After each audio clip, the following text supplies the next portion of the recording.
So I'm afraid we haven't learned anything here. In fact, if you have watched the M5 video as well, then I apologize because I have wasted your time twice. It's a bit like when somebody leaves a baby at your doorstep, you have to take care of it.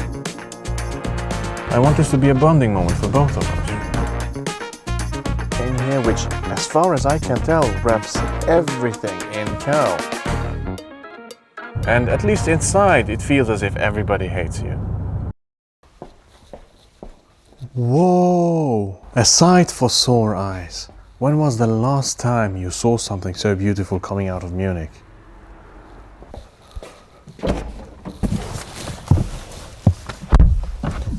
You must be joking. 105 kilometers. This is a brand new car. I'm saying goodbye to the M8 by saying hello to this brand new M8. The 8 Series is dead.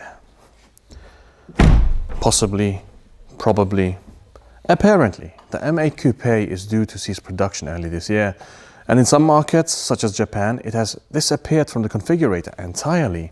In other markets, such as Switzerland, all the variants are still available, but there is an aura of uncertainty enveloping the 8 Series. Is it just the Coupe, or just the M8 Coupe? Are they bringing back the 6 Series? Let's go back in time and revisit the history of the first 8 Series. A word of caution though, you are about to feel old. We were nearing the end of the second millennium when BMW discontinued the E24 6 Series and introduced the 8 Series, a posh upmarket Grand Tourer loaded with tech and best of all a stonking V12. Even though it seems it was only the final model that was able to bring significant stonk, the 850 CSI.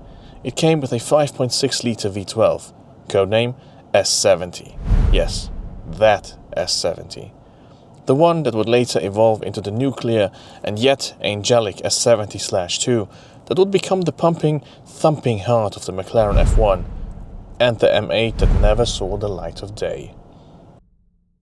Fast forward into the third millennium.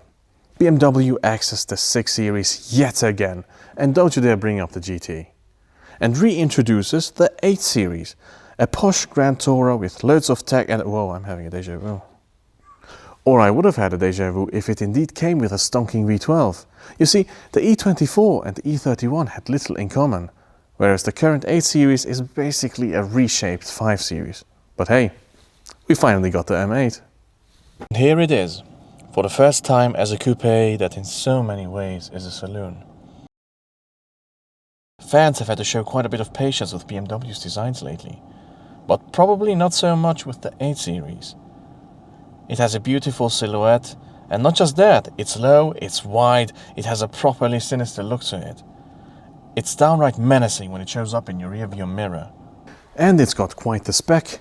The paint job is frozen pure grey metallic, and I pity the poor sod who's got to wash it. I've got to wash it? Yo, I've got to wash it? Did you say I've got to wash it? It's also got the exterior carbon package, which comprises of these inserts in the front bumper, the mirror caps, the spoiler and the diffuser rish. And then we've got the 19E. You know what? We need to do a lot of driving today and running in, so let's just go.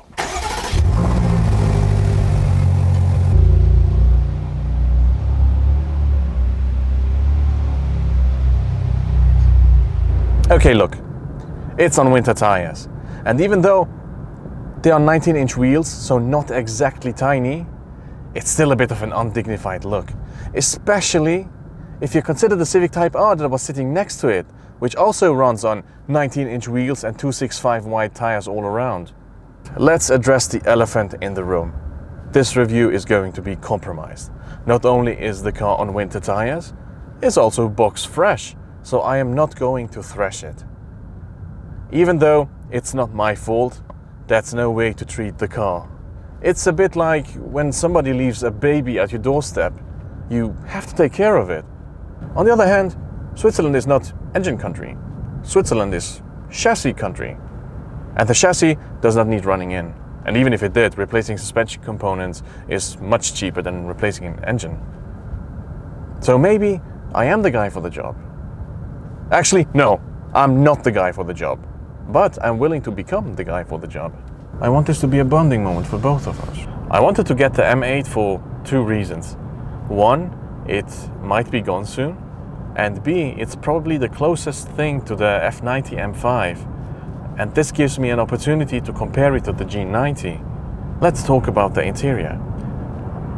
I am nearing my 40s, but in my heart, I'm an old geezer already. Because even though the G90 M5 had a fancy interior with the cinema screens and the flashy light show, this one feels proper for multiple reasons. First of all, it's a more familiar interior, but then it's also better executed. I have never touched leather like this. Then there's the seating position. It's not just spot on for a four-door coupe. It's pretty much perfect. You sit low and the steering wheel right in your chest. It's been a while since I've been completely happy with the seating position. This is it. The G90s was okay, but inevitably compromised due to the batteries in the floor, which automatically results in a higher seating position. And I'm not talking about the steering wheel today. I went way too deep on steering wheels in the M5 video.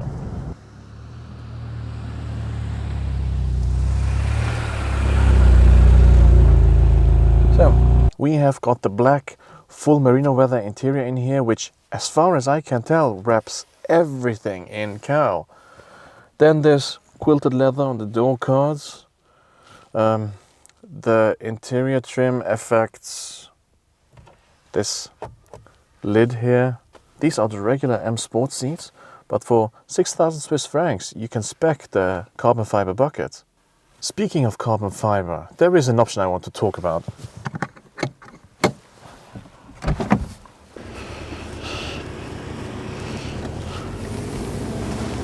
An option that is listed in the interior section of the configurator is the carbon fiber engine cover. It is, hold on to your hats, 1,500 Swiss francs. It is, surprisingly, not spec'd on this car.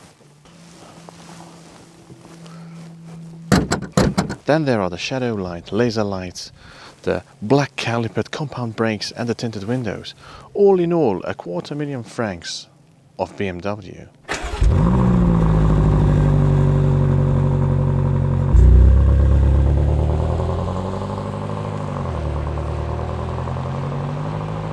We can't do much engine torque, can we? But the 4.4 litre hot V V8 is as brutal as it is smooth. And as a result, the car is very quick, even in this phase of its life. Blink once and you're not going to be driving anytime soon territory. Blink once more and you are well into you're not going to be driving ever again territory. It's 2025, so not even a 4.4 litre V8 is allowed to make much noise anymore, at least not outside. Put it in Sport Plus mode though, and at least inside it feels as if everybody hates you.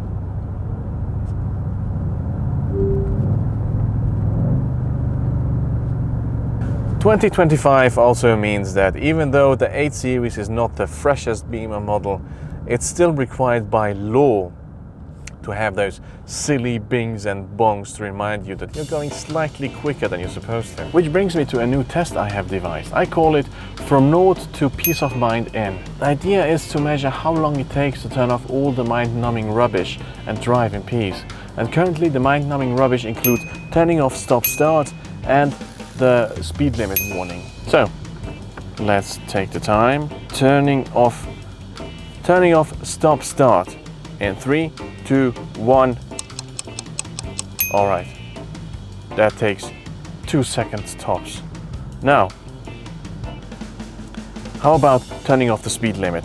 I have no idea where it is. Is it in the settings? Oh, here, assistance. Then there is security and warnings. Sounds exactly like what I want. But which one is it? You shouldn't... is it something with speed? Alright. Oh, here. Yes, I don't want acoustic warning. And it took only 25 seconds. So, 27 seconds. Let's say you're practiced. Let's go back. Reset. And 3, 2, 1, go. Add it to car.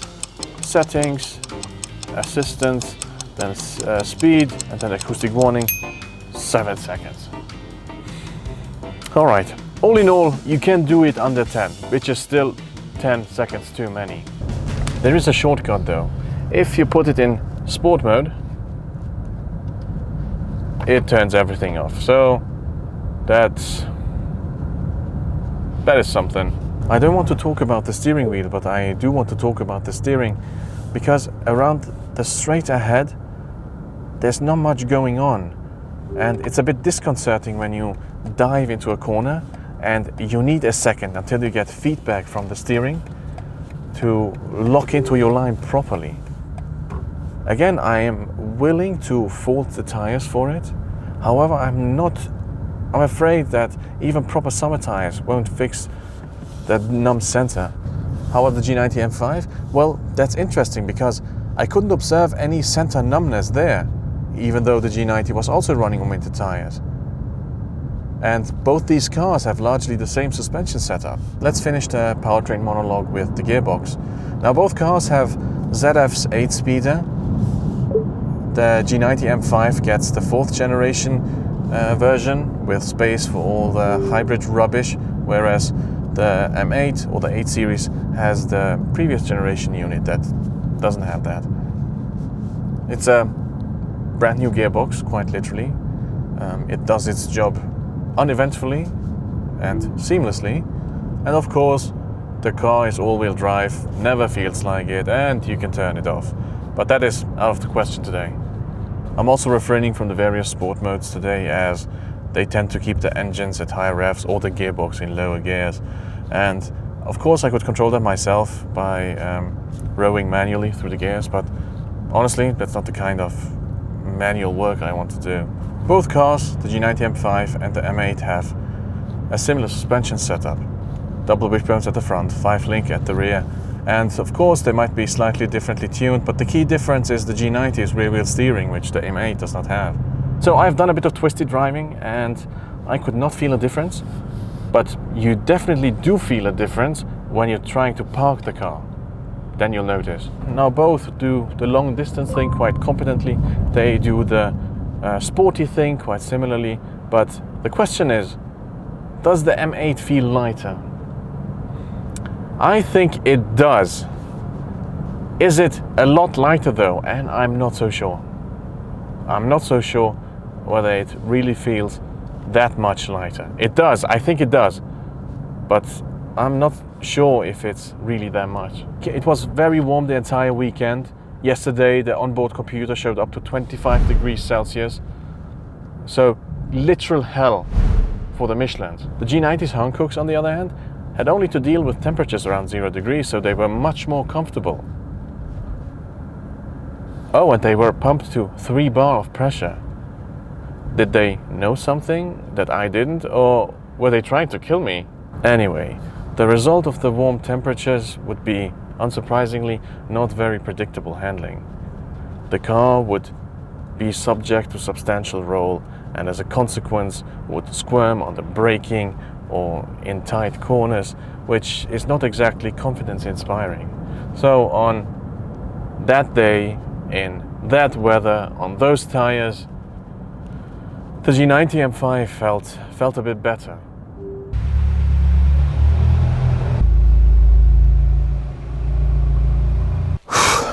What a roller coaster. These were the worst possible conditions to test the M8, and yet I had no trouble bonding with it. The M5, on the other hand, I needed much more convincing to gel with it, even though I had much more fun driving it. So I'm afraid we haven't learned anything here. In fact, if you have watched the M5 video as well, then I apologize, because I have wasted your time twice. Look, this is how indicator fits like. Don't get used to it though, because you'll probably never use it again.